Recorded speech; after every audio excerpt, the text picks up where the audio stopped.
Hello, everyone. It's Laura Lee Rourke from It's Not About Food podcast. And today we are talking about the idea of recovery being sort of like climbing a mountain and in a snowstorm with a t-shirt only and flip-flops. And maybe it's also raining sometimes, but then also really, really hot other times. And it just feels impossible to do.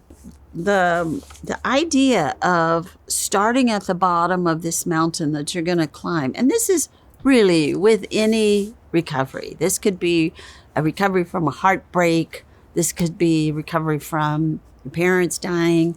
This could obviously be an eating disorder, body hatred, any kind of addiction, any kind of something that makes you sort of need to go through a dark night of the soul.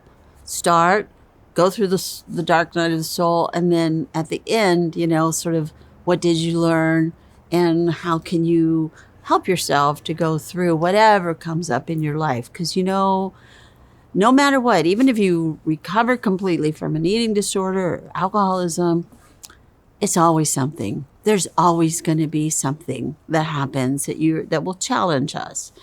I think if we don't have that, then maybe check your pulse because you're probably dead. So really, it's about being able to take yourself by your little hand and walk up this mountain and, sort of be with yourself as you go through this weird cycle of all the feelings that are going to come up. So we start at the bottom with coming out of denial that you have this problem or this issue is happening. But, to come out of denial about something that you're really shamed about and you're really upset that you have this way of coping and you don't even think it's a coping, you just think something's wrong with you. I think that you have to let go of judgment. It's completely necessary that if you're going to look your whatever it is in the face, say like your disordered eating, if you're going to look that right in the face and go, what are you trying to do for me? And how can I get over this? You have to have a lot of compassion. You have to have a lot of acceptance, and you have to have a lot of love for yourself. Hard to do when you are suffering from these smoking or eating or body hatred or whatever it is that you're doing. It's hard to have a lot of compassion for the part of you that is so shamed. But we have to do it. And it's part of the climbing the mountain, to tell your story to somebody that you love, whether it's a therapist or it's somebody in the group that you might get together with, or it's a sponsor, or it's just a really good friend that that will listen to you and not judge you, but to get it out so that you can see, well, with all of that, no wonder I turned to food, alcohol, or drugs, or porn, or spending money I didn't have. No wonder I did that. Look at how it was before. So once you tell your story and you can get that kind of, it's a muscle that doesn't get used very often. So you use that non-judgmental observer or that acceptance muscle. Once you get that kind of down, you can keep trudging up this road of happy destiny. And again, becoming conscious of how, let's just talk about eating disorders because, that's what I mainly do, is that we become conscious of what we're doing with food and what we're doing with weight and what we're doing with what are we telling ourselves about that? A lot, at this time, for a lot of people, a lot of self-hatred comes up. I remember telling a therapist that when I put down my eating disorder, I could not believe the amount of self-hatred I had. I could not give myself an inch. I could not give myself a break. I was so mad at myself that I used food and weight as a way to take care of myself. I was really upset about that. So I had to work through that self-hatred with love and understanding, respect, compassion, and a lot of non-judgmental observation so I could see what I was doing and what I could maybe do differently. Right after self-hatred, a lot of anger came up. And I don't know about you, but in my family, you were not allowed to be angry. There was, the bigger people could be angry, but the children needed to always be sweet and nice and kind and funny and really cute. So when anger came up and I wasn't doing the thing, I was trying to let go of eating disorders and body hatred. So I didn't have that blankie, there was a lot of anger. And a lot of it was turned to me, but there was a lot turned to everybody else too. And again, this is what I ate over. This is what I drank over. This is what I smoked over. So I had to go through that self-hatred and that anger. And then underneath that was so much sadness, really a lot of sadness. At the same time I was doing that work, I brought in legalizing food. And I thought I was a crazy person to do that. But I had read in a couple of different books. This was in the 80s. So Fat as a Feminist Issue was a great book I read. Janine Roth's books, Carol Munter, Jane Hershelman books. There was books out that were talking about how to give up dieting and eat when you're hungry, stop when you're full, and eat what your body is asking you for. So intuitive eating, which, no, I did not have that on my bingo card that I was going to have to learn, because I was convinced if I didn't really structure my food and I didn't clamp down on my body, I would be as big as a house and I would eat everything in the whole wide world. If I legalized food, that would never work for me. And I have heard that same sentence over and over and over again since 1988 when I started Beyond Hunger. But it is true. Your body knows how to eat. Your body knows when it needs to sleep. It knows when it needs to pee. It knows when it needs to stop eating. It knows exactly what it wants. And the trust that I had to develop for my body was starting from a very small place, very young. I could remember back to when I was really tiny and I could eat like that. I could eat when I was hungry, and I could eat what my body was asking me for. And I could stop when I was full. It was a very long time before I was trying to recover from it. But I pulled on that. I also watched other people who I felt were normal eaters. What did they do? Babies, for instance, little kids. Before they got sort of told what to do by bigger people in their life, they will very much tell you that they're hungry, however way they can. They will, if you put food in front of them, they will pick the things that they want to eat. The rest of it goes on the floor, and they will stop when they're done. And you cannot get another spoonful of food in that baby's mouth. And so that was the best intuitive eater I could think of. But I also knew big people who were intuitive eaters, and I would be like a little scientist and say, how do you know that you are done now? I see there's 4 or 5 potato chips on your plate still, and you're not eating them. What up with that? And they would say, well, I'm done. I'm finished eating and I don't want any more. Yeah, but it's only a few. Why don't you eat them?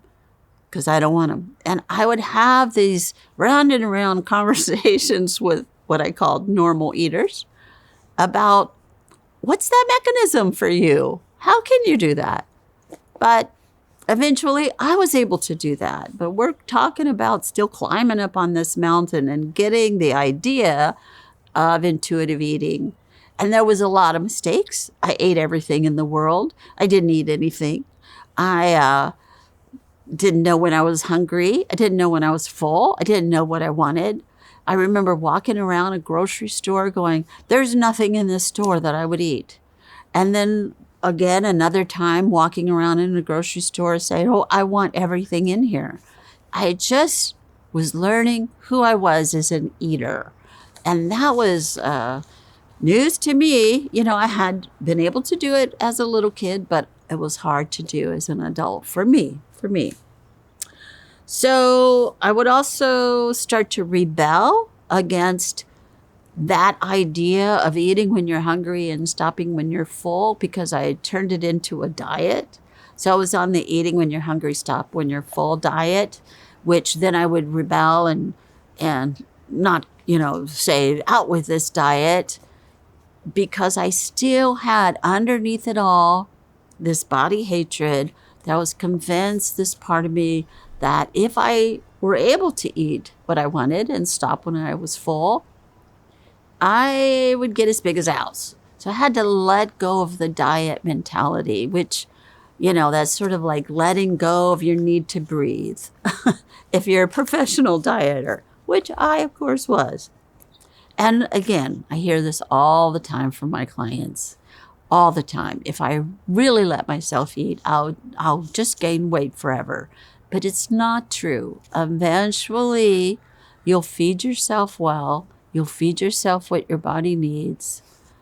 Body, mind, and spirit. You will find your way, and your body will return to a natural size. You may not like that size. You might think that it doesn't fit the cultural ideal. Maybe it does and maybe it doesn't, but maybe we should change the cultural ideal instead of trying to fit everybody into this tiny box. So fear and panic arise. You're still kind of climbing up this mountain and you're getting to a place where you're like, well, what am I feeling about this? I'm terrified. I'm worried. I'm panicky. Okay, what do I do when I'm panicky and terrified? If I'm not going to overeat or drink or smoke, what am I going to do? Nothing. You go through the feeling, which sounds horrible when you're in that position. It sounds horrible. Like that's completely undoable. But there's people in this world that have feelings and they just live their life and they don't have to worry about what to do about those feelings. And I have had clients tell me, well, what do I do when I have a really bad feeling come up? Sit with it, be with it, take a walk, take a bath, call a friend. Just be with you. This is just a feeling. This is not you. You have a feeling, you are not a feeling. It's like you have fingernails, but you are not a fingernail. So remember that. And feelings will go through. They're like water. They'll just kind of go through and you ride them for a little while and then they go on. And another feeling is coming down the brook right after it. And then you have that feeling. And then you have another feeling. Feelings are our friends. It doesn't feel like it if they're feelings that you don't like, which for me was most of them. But you're still trudging up this mountain and going around and around and going through streams and going through snow and having to rock climb a little bit. And this is the process, is learning how to do each little lesson as you come to it, along with all the ones you've already learned. Everything is in your toolbox. So one of the other places that I was very happy to get to at some point was the reclaiming my spiritual self, which meant to know that I was bigger than my psyche, or my spirit was much bigger than whatever I felt like my dress size should be. Whatever I thought my weight should be. I actually had a spirit that was much more important than that, even though I lived in a culture that told me the opposite. I came from a place where it's how you looked was the most important thing, not who you were as a human, as a spirit. So I had to do that work myself, step into a spiritual connection with myself. So here we are, body, mind, and spirit, having the body and being okay with however way it showed up in the world was a huge shift. Having a mind or an emotional self that I had to be kind of okay with whatever emotions were coming up and learn how to work through them, and then letting myself step into my spiritual self. Know that it's very important to have this spiritual self. And what does that self tell me? For me, a lot of it was, you're okay, Laura Lee. I love you.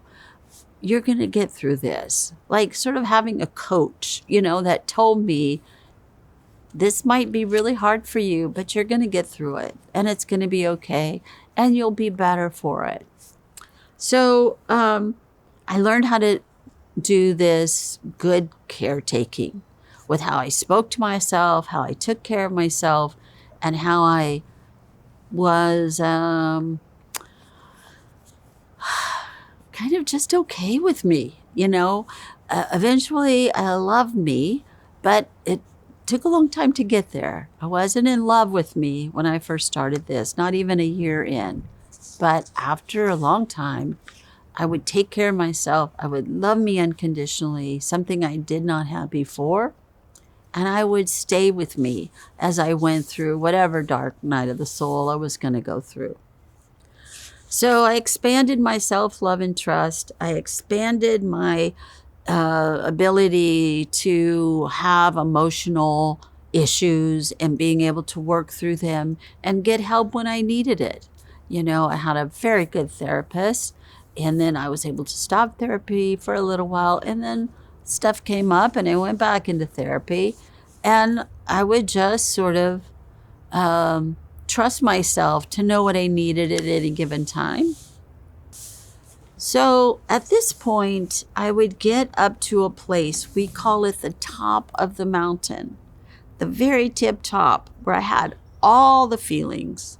I still had behaviors. And I had one really tough, I don't know, I had one really tough meeting with myself, and having to go through that. We call that the top of the mountain. Carol and I, when we wrote the book, It's Not About Food, we really say in group that this is the most fucked place. We say that in group. We say that in therapy. In the book, we couldn't say that because it's, it's America. There's certain things you can't say in a book, I guess. But we were able to get it put in other countries and other languages. And they did indeed, in that language, say that the top of the mountain is the most fucked place because you have the feelings. You have the feelings, you have the behavior, and you do not know what to do. It feels impossible to put down the behavior at that time with all these feelings crowding all over you. And it also feels impossible to feel those feelings. And the only way that I know to get through that is to push through. It's like childbirth. You have to break through that wall, and you may have to do it several times. And what you learn is you can do hard things. You can have big feelings, and you can go through them, and you won't die, and your head won't explode, and you won't kill somebody. You can go through a really big feeling and be okay with yourself on the other end. It's like going through a tunnel. It may look like the tunnel is going to go on forever and you're going to feel terrible and you just don't know how to get out of this black place.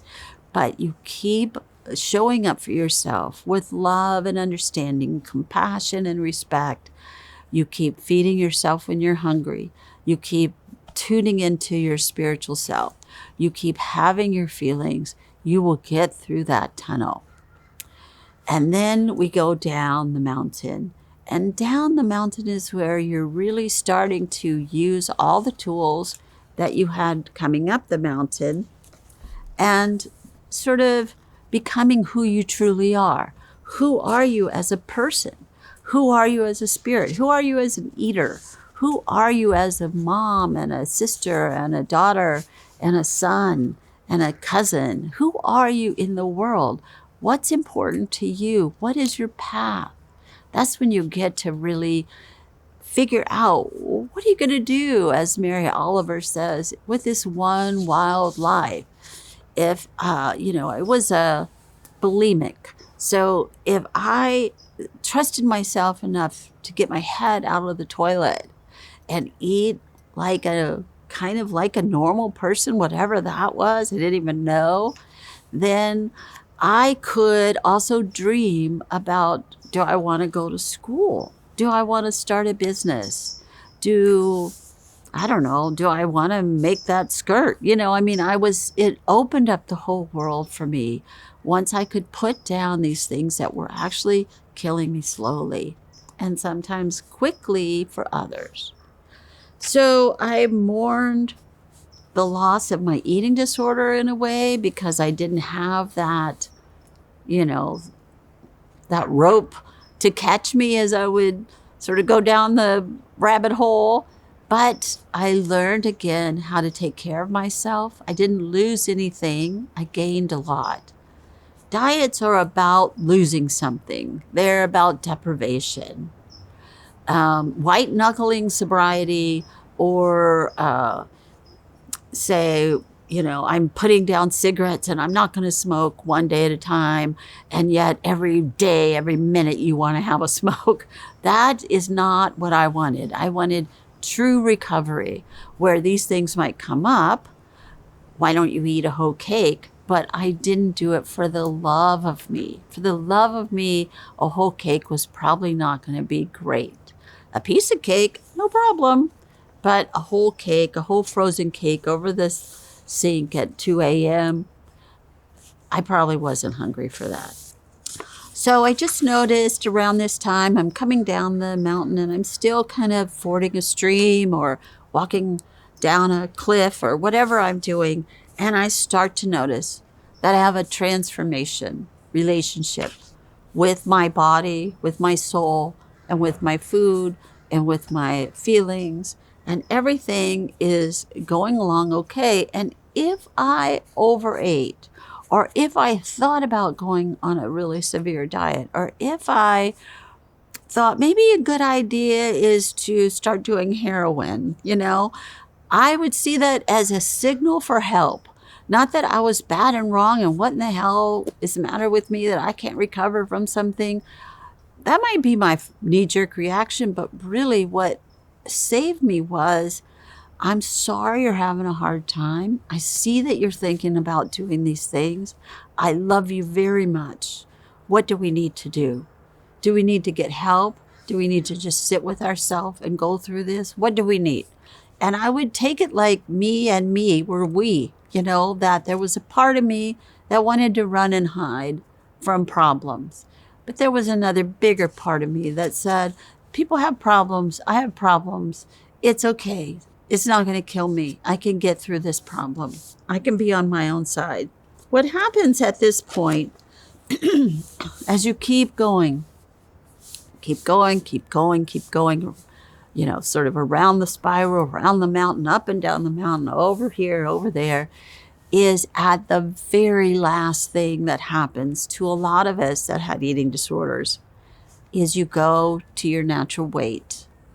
And I know that for me, when I first thought of the mountain going up like that, and then at the last of the mountain was my natural weight, I really thought, when I first started this, what I wanted to do was blast a hole through the mountain and just be my natural weight, but also be a weight that I would approve of. But I couldn't really do that. That was a diet. That's a diet. I had to go through all of these twists and turns in order to teach myself how to be okay with me no matter what. whether I get old or sick or fat or thin, or I'm not going to really get taller, but as I get older, I might get shorter. So I had to be okay with that. If I got sick, I had to be okay that I was sick, love myself through it, get help, obviously, but not be mad at myself that I was sick. So that was a huge revelation, that at the end was reach your natural weight. When you least even give a shit about your weight anymore. By the time I got there, I was like, oh, this must be my natural weight, because I have been here for a long time without having to jump through any hoops. That doesn't mean that I didn't exercise, because of course I did. My body loved to move, but I didn't over-exercise. That didn't mean I was on a diet, but it did mean that I ate food that I really loved and my body really loved. So I wasn't just only eating nothing or popsicles. There was a lot of stuff in the middle that I was eating, letting myself eat. And the same thing with my spiritual self. I let that, sort of like, I'm old enough to say these kind of things. I let my freak flag fly. I let myself be who I was. If people didn't like it, oh, well, let me find the people who do. Let me find my tribe, my people. So the last thing I want to talk about really quickly to kind of wrap it all up is that no matter what, go on this journey with yourself. No matter what, let yourself climb the mountain, ford the streams, do whatever you need to do to get well. You will never regret it. Not in a million years. I never ever say to myself, you know what I wish? I wish I was throwing up again. You know what I wish? I wish I was blind drunk driving a car around. I don't say anything like that. I am so glad at who I really am underneath all those trappings. And there still are trappings because, I live in the world that we live in. But they don't run me. They don't run me like they used to. I am not afraid of myself anymore. I love myself. I take care of myself, which opens it up to that I can love others and I can take care of others. I can be a good human and I can attract other good humans to me. And I don't know, life is pretty great. It really is. No matter things that I'm struggling with, it's still great. And that's what I want to give you. Go on the mountain, go on the journey, do whatever it takes to become you and love yourself unconditionally. Thank you so much for listening. Please go on my Patreon and become a member. I'd love to have you be a member of my Patreon. But you can listen to this on wherever you get podcasts. And drop me a line, www.lauraleerourke.com. There's a way to get a hold of me if you want to talk to me about this or any other podcast or becoming a person that I interview, because I only do these that I do on myself once a month. So I'd love to have you on, and I'd love to know who you are listening to this. And thank you very, very much.